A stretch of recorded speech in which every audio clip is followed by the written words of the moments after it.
pantalla. Denme un instante.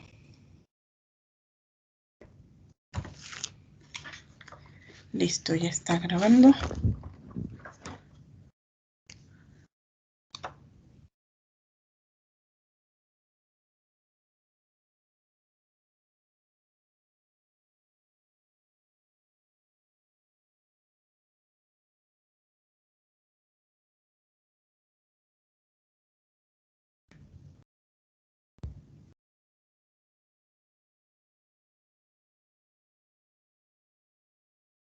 Ok, ahí ya debe estarse viendo la pantalla, ¿sale? Entonces déjenme hago esto un poquito más grande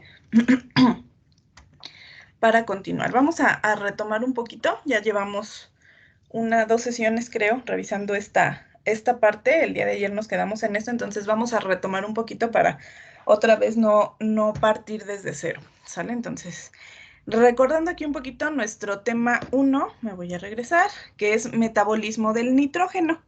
Ya revisamos toda esta parte. El nitrógeno es superabundante, se encuentra en formas no disponibles, hay bacterias que van a permitir esta fijación del nitrógeno a partir de diversos mecanismos, como fijación, nitrificación o, en su caso, denitrificación o desnitrificación. Las plantas adquieren ese nitrógeno y todas las bacterias que son fijadoras de nitrógeno van a compartir este mismo mecanismo, que es el complejo nitrogenasa. Van a transformar, me quito esto de aquí, van a transformar el nitrógeno atmosférico más hidrógeno en amoníaco. Entonces, vamos a tener esa parte. El día de ayer ya les cargué sus lecturas sobre el proceso Haber-Bosch. Les comenté ahí en la asignación, espero que sí la hayan checado. El viernes vamos a generar un formulario que sería como parte de los ejercicios que se presentan para la evaluación sobre este tema, que es el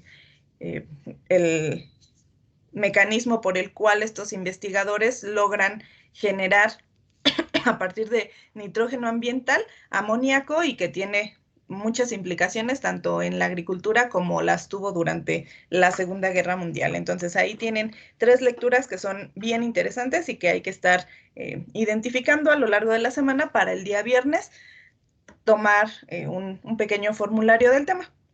¿Sale? Entonces, ayer mencionábamos, existen algunos aminoácidos que van a ser esenciales en la dieta y otros que van a ser no esenciales en la dieta. Los no esenciales son los que sí podemos sintetizar, por eso no son esenciales en la dieta, porque nosotros podemos generarlos a partir de biomoléculas que ya se encuentran en nuestro sistema.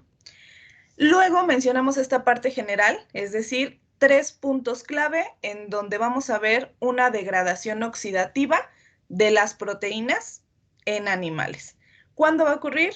Cuando se necesite generación de proteínas celulares, se necesite generarlas, entonces vamos a necesitar seguramente degradar lo que ingerimos para poder sintetizar lo que necesitamos.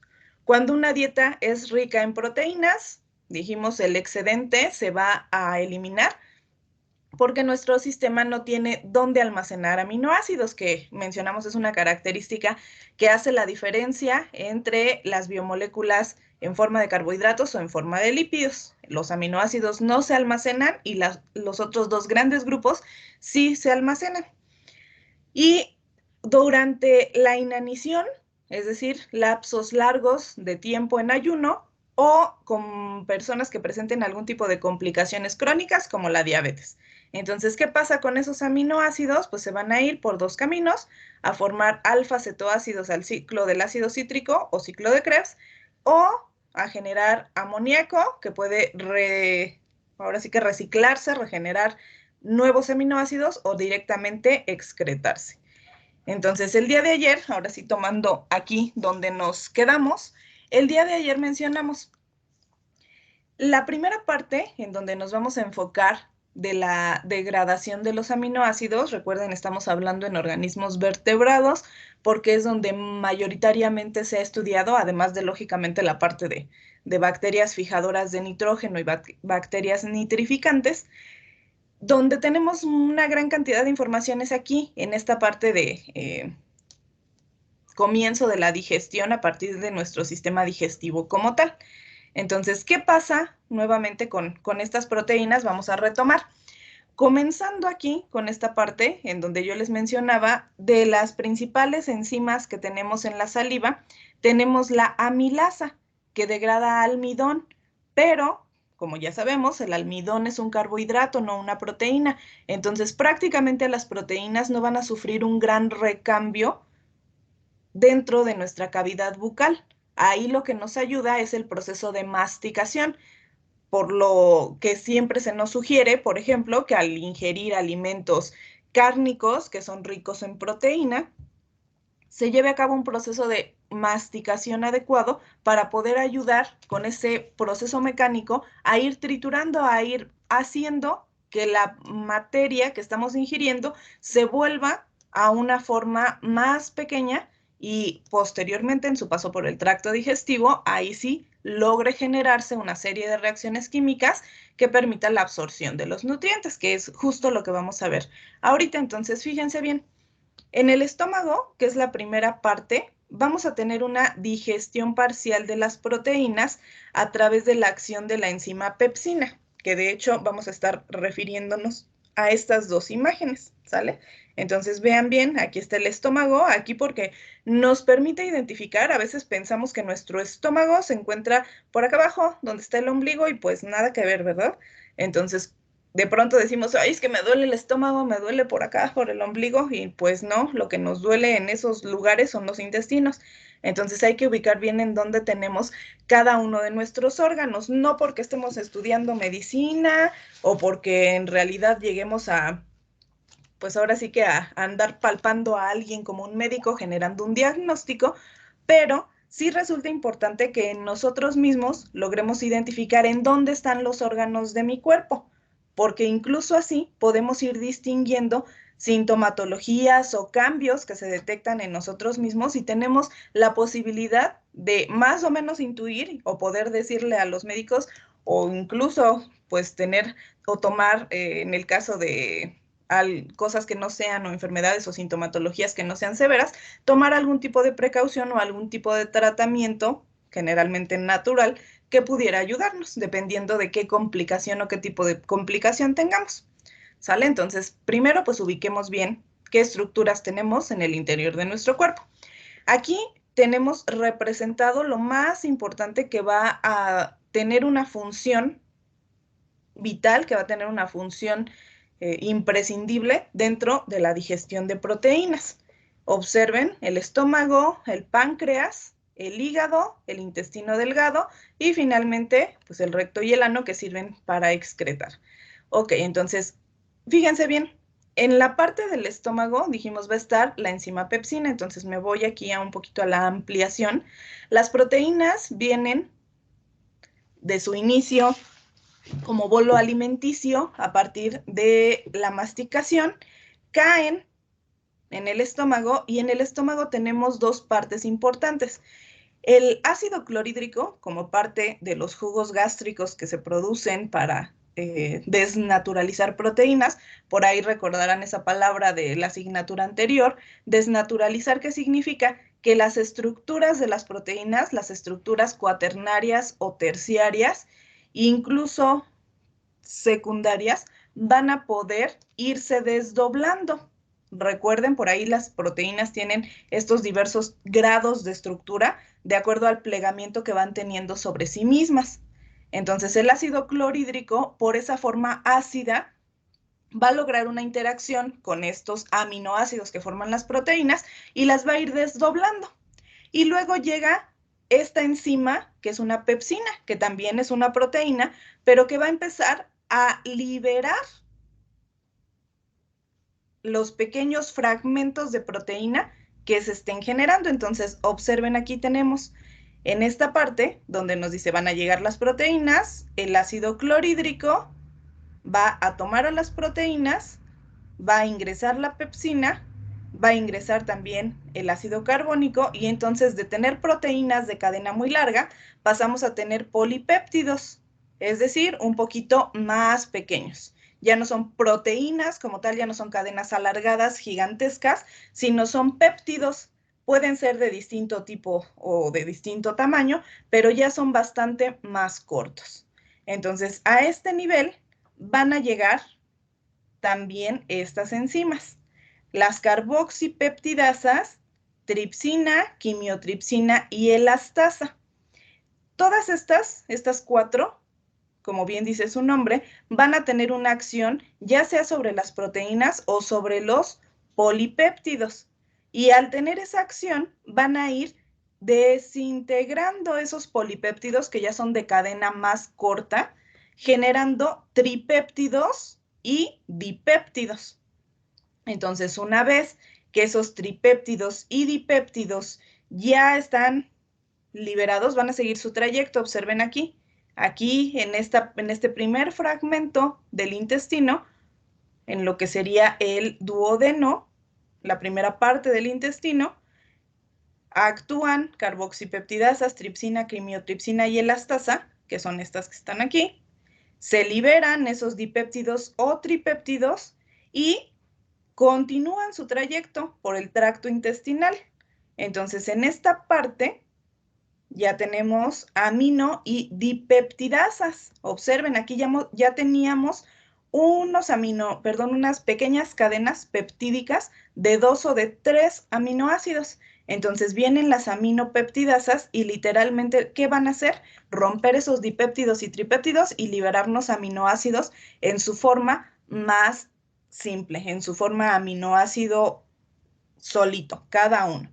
Entonces, observen bien, esos dipéptidos y tripéptidos, si toman este camino, un camino de hidrólisis, recuerden que implica liberación de moléculas de agua, va a necesitar la ayuda de un simportador de protones para poder ingresar a las células. Observen, aquí ya tenemos una célula de la mucosa intestinal.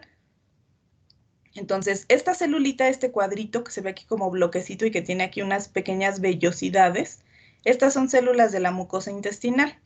Para ingresar esos aminoácidos que ya estaban libres aquí al interior de nuestro tracto del intestino delgado, necesita un simportador de protones.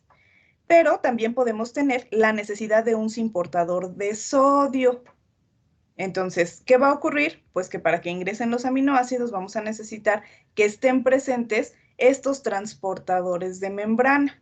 Ingresa el aminoácido y entonces ya vamos a tener al interior de la mucosa intestinal nuestros aminoácidos libres que van a poder transferirse directamente a la sangre. Y una vez en la sangre, ahora sí ser redireccionados realmente hacia el hígado, que va a ser generalmente el principal órgano encargado de la degradación o de la oxidación de los aminoácidos. Entonces, fíjense bien, aquí mencionamos únicamente el estómago, pero nos falta detectar esta parte que aquí está súper importante, que es la parte pancreática.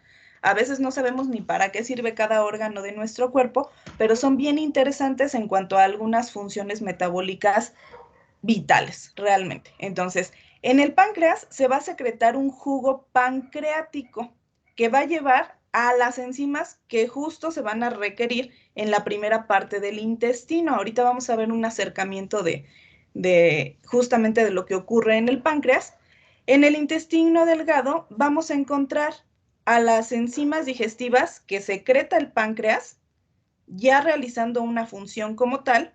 Vamos a tener también la participación del hígado, en donde nos dice los aminoácidos se van a absorber y se van a secretar en la vena porta. A partir de ahí entrarán al torrente sanguíneo. Entonces, vean, el hígado tanto va a recibir los aminoácidos que estén llegando, como va a secretar lo que sea ya no necesario, los aminoácidos que ya no son de interés o que ya no necesita el organismo, porque otra vez no se pueden almacenar. Entonces, el hígado va a secretarlos nuevamente y en el sistema excretor, que va a incluir por ahí la parte de riñones, uréteres y vejiga, para finalmente ser excretado, vamos a eliminar todo lo que ya no se necesita, que de hecho aquí no nos lo ponen, aquí meramente estamos hablando de la parte de digestión, no de secreción. Entonces, nos quedamos hasta esta parte observando un mecanismo general por el cual desde que nos comemos algo hasta que se transporta la sangre va a seguir esta ruta. Ácido clorhídrico y pepsina en el estómago, carboxipeptidasas, tripsina, quimiotripsina o elastasa en el intestino y finalmente pues degradación e internalización en las células del intestino delgado para su posterior transporte a la sangre. ¿Sale? Entonces es una parte bien interesante. Aquí no les mencioné, pues nada más nos habla de aminoácidos catiónicos, neutros, la prolina, etcétera. ¿Sale? Entonces son los aminoácidos que podemos realmente todos los que estamos ingiriendo introducir a nuestro torrente sanguíneo. Entonces fíjense bien, les mencioné, hay complicaciones que pueden llegar a darse en el caso de tener algún tipo de, pues ahí, mal funcionamiento metabólico. Tenemos dos enfermedades que van a ser bien características del mal funcionamiento a este nivel, al nivel de digestión de proteínas. La primera es esta, que es la enfermedad celíaca. Son las personas que dicen es que no puede consumir gluten, que parece que a la fecha ha aumentado mucho esa cantidad de personas.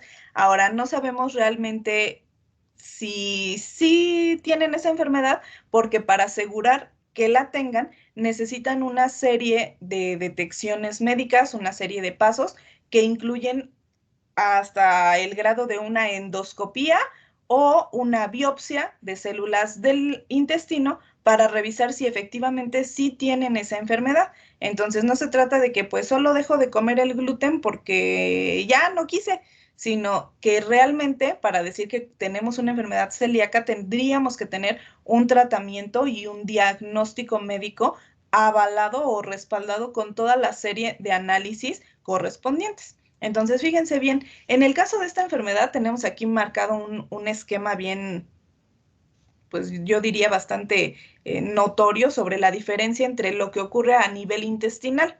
Normalmente nuestras células del intestino tienen estas vellosidades, es decir, las células que estarían al interior del tubo, más en la parte más interna, tendrían esta característica así como de pelitos, como de vellosidades. ¿Para qué? Pues para que si nosotros observamos células de este tipo, si se fijan, en vez de tener algo así, así tendríamos un cierto tamaño de superficie de las células.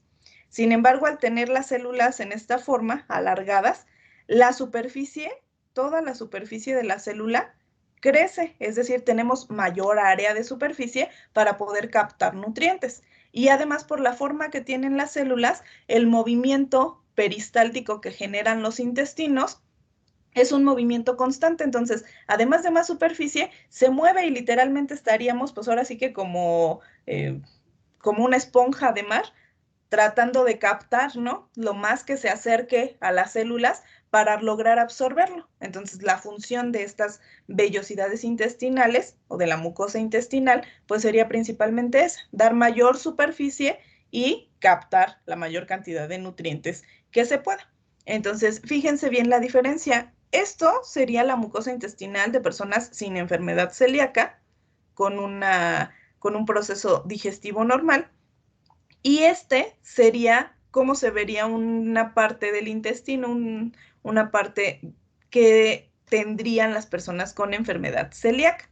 Entonces, ¿qué característica tiene? Que algunas proteínas, en especial del trigo, proteínas que son insolubles en agua, como es la gliadina, no pueden ser digeridas, es decir, la tripsina, quimiotripsina, carboxipeptidasa y elastasa que acabamos de revisar, no pueden degradarlas. Y la función de este tipo de proteínas del trigo, como la gliadina, va lesionando estas células, las células que se encontraban de forma normal.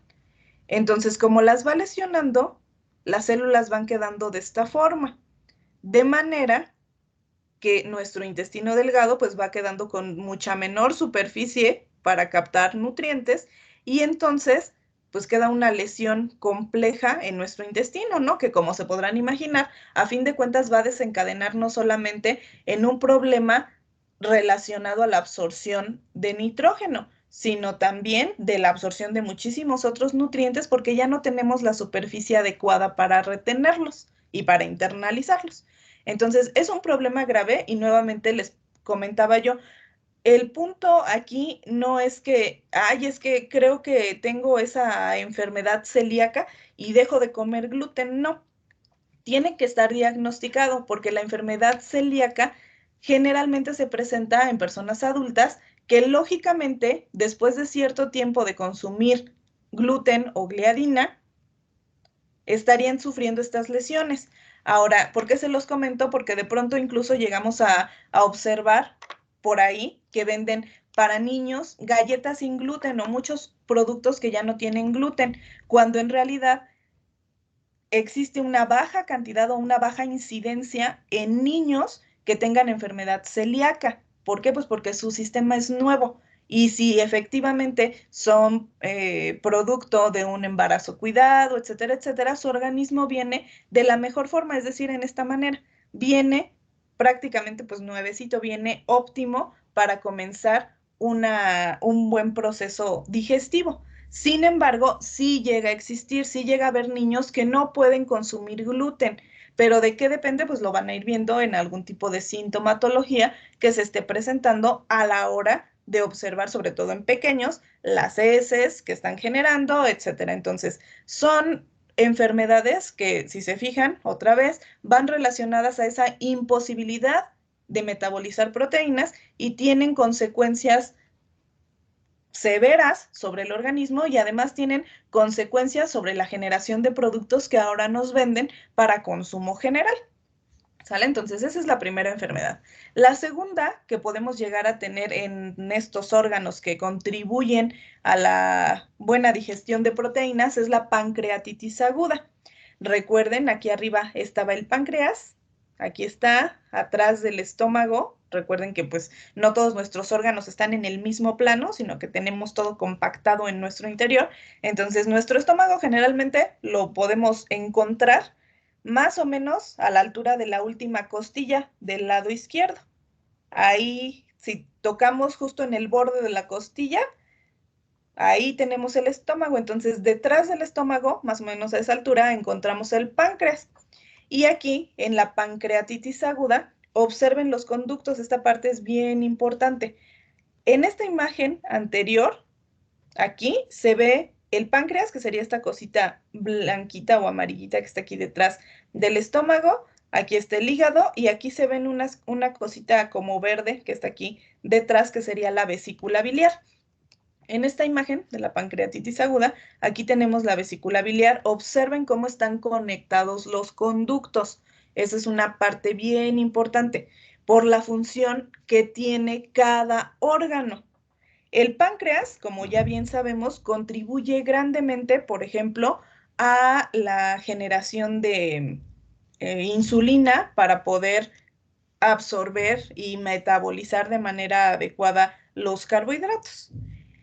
La vesícula biliar generalmente va a producir algunos jugos que, si se fijan, van a salir por este conducto, van a llegar al intestino y en el intestino van a ayudar a metabolizar lípidos.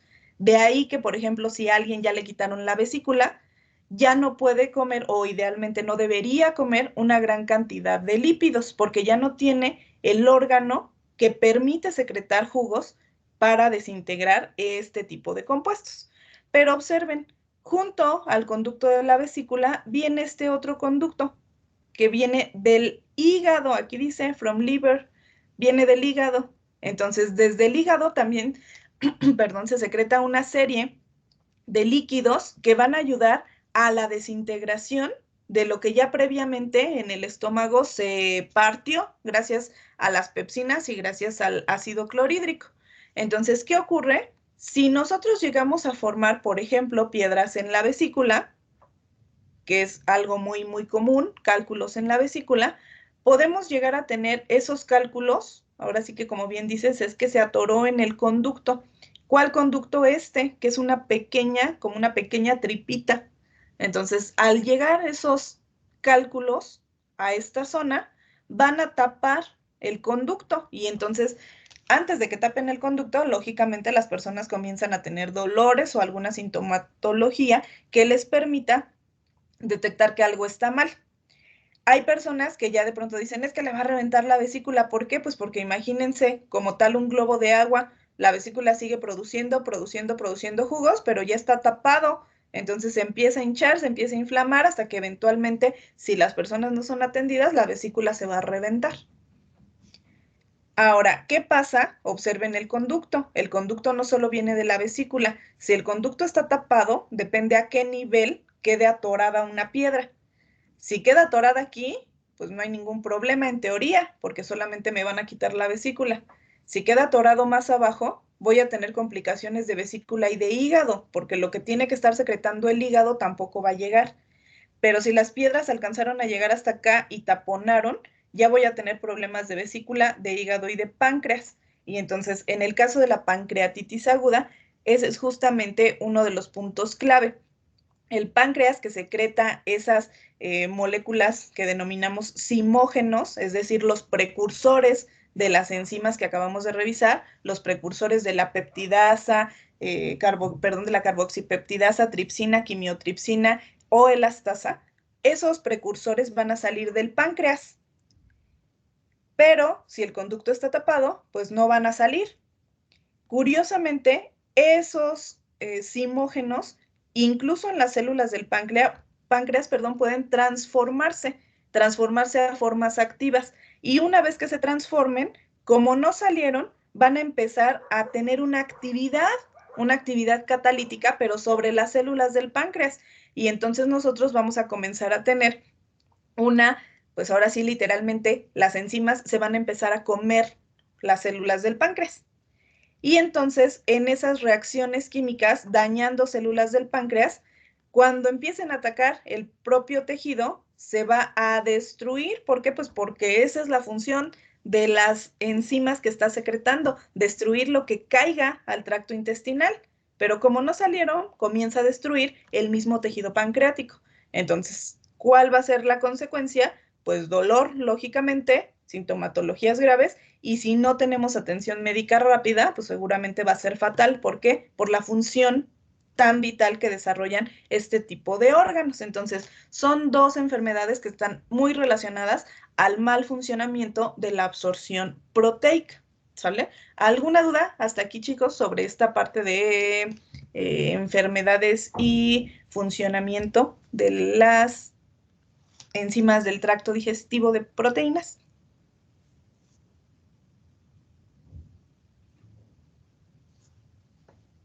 ¿No? Nada. Ok, entonces continuamos con esta parte. Fíjense bien. Bueno, ¿qué pasa después? Hasta aquí vamos con enfermedades, pero ¿qué pasa después de que los aminoácidos ya llegaron al intestino, ya se absorbieron y se van a ir a la sangre? Vamos a encontrar esta clasificación general de animales. A ver, permítanme tantito.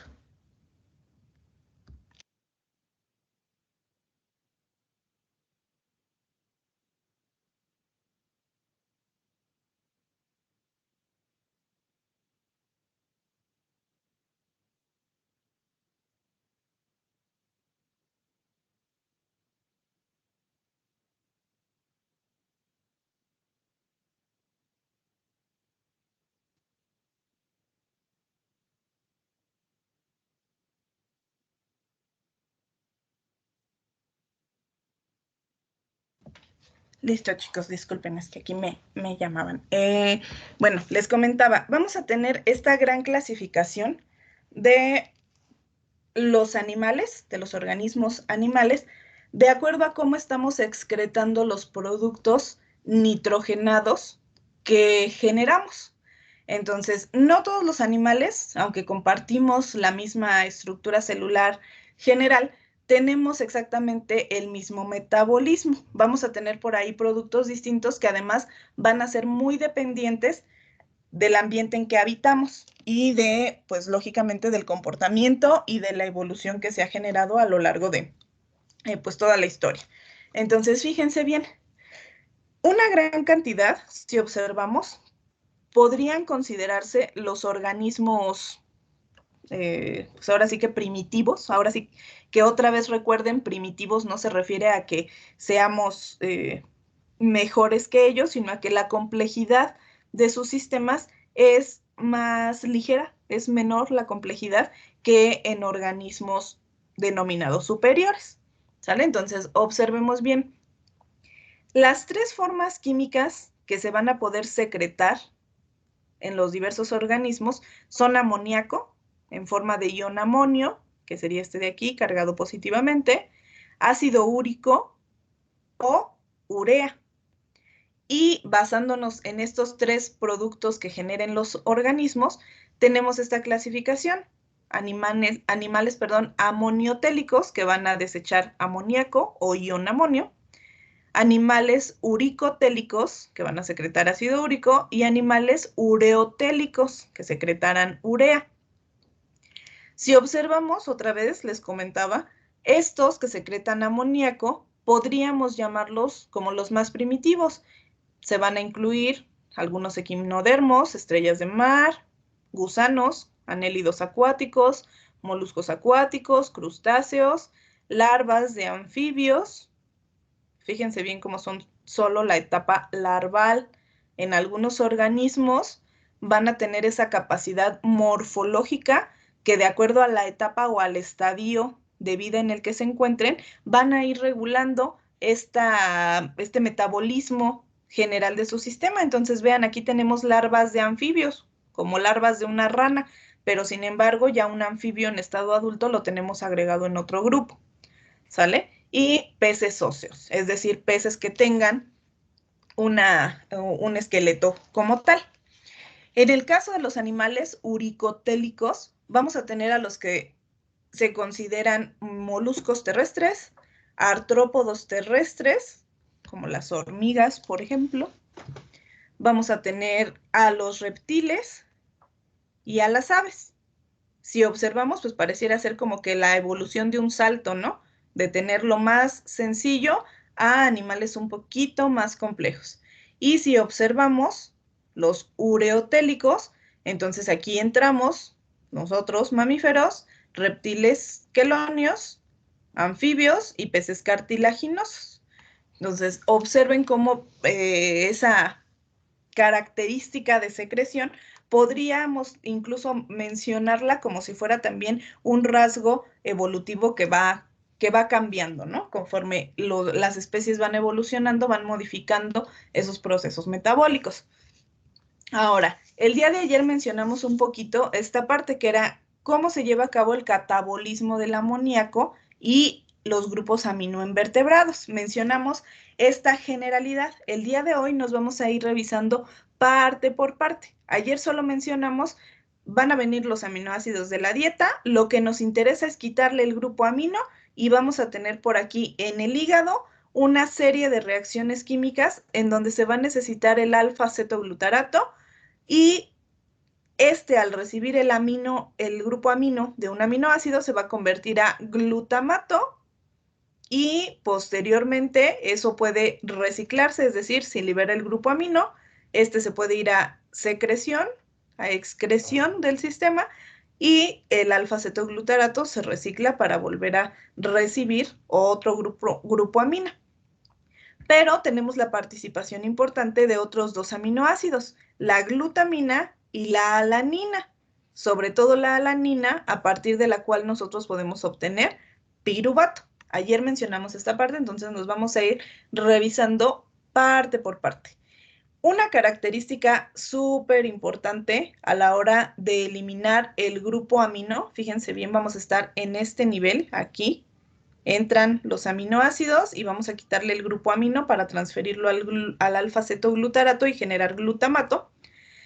Una parte importante es la participación de las aminotransferasas o también llamadas transaminasas. Entonces, observen bien, aquí tenemos marcadas las reacciones, viene un aminoácido, tenemos el alfa-cetoglutarato y vamos a tener la participación de las aminotransferasas. Estas aminotransferasas literalmente van a tomar del aminoácido, se lo transfieren, se lo pegan al alfa-cetoglutarato y generamos glutamato más un cetoácido. Este cetoácido pues es esta parte del aminoácido que se está liberando. Ahora, observen, si son aminoácidos sencillos, por ejemplo, aquí estamos hablando de un aminoácido con una cadena radical que no sabemos cuál es. Aquí está solo marcado con la R. Por eso tenemos finalmente un cetoácido. Está el grupo cetona, está el grupo ácido carboxílico y un radical que aquí no nos dicen qué tipo de radical es. Si hablamos del aminoácido alanina en específico, si la alanina pierde ese grupo amino y se lo transfiere al alfa-cetoglutarato, vamos a tener glutamato y piruvato. Recuerden, ¿por qué necesitamos piruvato? Pues porque justamente es una molécula clave del metabolismo de carbohidratos que va a permitir fácilmente obtener energía. Entonces, vean, este punto es clave porque ahorita vamos a ver que la alanina es súper necesaria y en grandes cantidades la podemos encontrar en el organismo. Entonces, esta sería la primera parte, la eliminación del grupo amino por la acción de las aminotransferasas. Ahora, ¿qué pasa con estas aminotransferasas? Todas las aminotransferasas van a tener un grupo prostético. Si se acuerdan, por ahí de la parte de proteínas del semestre pasado, grupo prostético, cofactor o coenzima va a ser la parte no aminoácido de una proteína, de una enzima. Recuerden, las enzimas pues van a ser las que tengan función catalítica, las que ayuden a que las reacciones químicas ocurran más rápidamente. Y en algunos casos van a necesitar un grupo prostético, que puede ser metálico o metaloorgánico o orgánico meramente.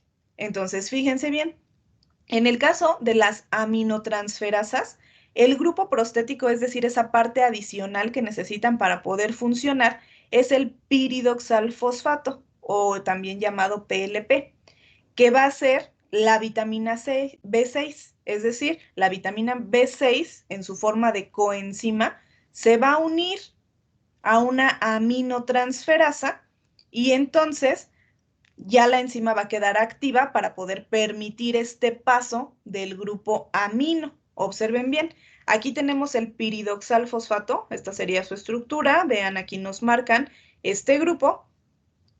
¿Y qué característica tiene? Pues que esta parte, justamente el piridoxalfosfato, lo vamos a encontrar en el sitio activo de las aminotransferasas. Entonces, al encontrarse en el sitio activo y percibir que llega un aminoácido y que le va a quitar el grupo amina va a reaccionar justamente en este sitio. Aquí se va a adicionar el grupo amina y entonces ya vamos a tener piridoxaminafosfato. Ya le quitó el grupo amina a un aminoácido. Y entonces podemos observar, por ejemplo, aquí, qué es lo que ocurre. Aquí tenemos el piridoxalfosfato. Aquí está llegando un péptido, perdón, una enzima. Aquí está llegando una enzima. Se libera una molécula de agua y nos queda esta unión entre nitrógeno y carbono. El nitrógeno queda cargado positivamente. Y esta estructura es lo que se conoce como base de Schiff. Entonces, observen bien, en esta forma es como tenemos nuestra, ahora sí que nuestra enzima activa. Entonces, ¿qué ocurre después? Aquí tenemos algunas de las transformaciones que ayuda el piridoxalfosfato. Entonces, observen bien, tenemos aquí piridoxalfosfato que está unido a la enzima. Viene un aminoácido, se genera este intermediario que es la base de Schiff. Aquí está el doble enlace entre nitrógeno y carbono. Aquí estaría el grupo fosfato. Observen que a diferencia de este esquema anterior, aquí tenemos el grupo fosfato arriba. Aquí nos cambian la forma, la ubicación del piridoxal. El grupo fosfato queda de este lado derecho. Aquí. aquí. Entonces aquí tenemos nuestro doble enlace entre carbono-nitrógeno, se libera un protón y entonces se nos queda aquí generado un carbanión, es decir, este carbono, el carbono unido al grupo carboxilo pierde un protón, nos quedan electrones libres y entonces después generamos un intermediario. Es decir, se va a generar esta forma estable de lo que era la base de Schiff, que pasa a ser carbanión. En este punto, aquí tenemos nuestra estructura. Aquí estaría ya el piridoxal estable. Y al ingresar una molécula de agua y tener cerca un aminoácido, se genera la piridoxamina fosfato, es decir, le quita el aminoácido, perdón, el grupo amina al aminoácido, se genera el alfa-cetoácido y este se queda con el grupo amino. Ahora me dirán, ¿para qué quería el grupo amino? Pues justamente para poder permitir esa generación de el proceso degradativo, es decir, irle quitando, acuérdense, este es el primer paso, quitarle el grupo amino a los aminoácidos. Entonces aquí tenemos una descripción más detallada de lo que ocurre durante este proceso. Ahora, esta generación de sustancias, esta generación de este tipo de compuestos, piridoxamina fosfato, va a tener algunas otras funciones. La primera, que es una transaminación, es decir, cambiar de lugar, quitar el grupo amina y transferirlo, por eso es transaminación, transfiere el grupo amino a otro aminoácido. Puede ser que también se genere una racemización. Recuerden ahí un poquito los conceptos básicos. Mezclas racémicas nos indican que podemos tener del mismo aminoácido iguales cantidades. Recuerden que hay forma L y forma D. Entonces, podemos tener un aminoácido que se encontraba, por ejemplo, en forma D, y posteriormente viene el piridoxal fosfato, toma el amino, lo cambia de sitio y ya tenemos una forma L. Entonces, de esa forma tenemos una racemización, es decir, va a cambiar de forma D a forma L a algún aminoácido, y la otra sería una descarboxilación, es decir, que se pueda generar, en este caso, a partir de una base que ya tiene aquí marcado el grupo amino o unido el grupo amino de un aminoácido, liberar dióxido de carbono y entonces quedarnos con un carbanión, con un intermediario que posteriormente pueda seguir teniendo una función como piridoxal en esa transferencia de grupos amino. Entonces son tres formas distintas, ya sea que genere una transaminación cambiando de sitio los grupos amino, una racemización generando diferentes formas, forma L o forma D de los aminoácidos, o una descarboxilación eliminando carbonos de la molécula. Entonces son tres formas importantes en las cuales el piridoxal fosfato funciona. Ahora, vamos a revisar, ya no vamos a revisar, nos vamos a quedar hasta aquí, hasta el infarto al miocardio, porque se nos acaba el tiempo. La siguiente sesión continuamos con esta parte, que es otra de las complicaciones en el caso de que tengamos un mal funcionamiento de este metabolismo del nitrógeno. ¿Alguna duda, alguna pregunta o comentarios hasta esta parte? ¿Todo bien, maestra? Ok, chicos, entonces hasta aquí le dejamos. Nos vemos la siguiente sesión. Pues que tengan un bonito día. Acuérdense de leer la parte de la asignación que se les quedó. ¿Sale? Hasta la próxima. Gracias, igualmente. Bye. Gracias, maestro.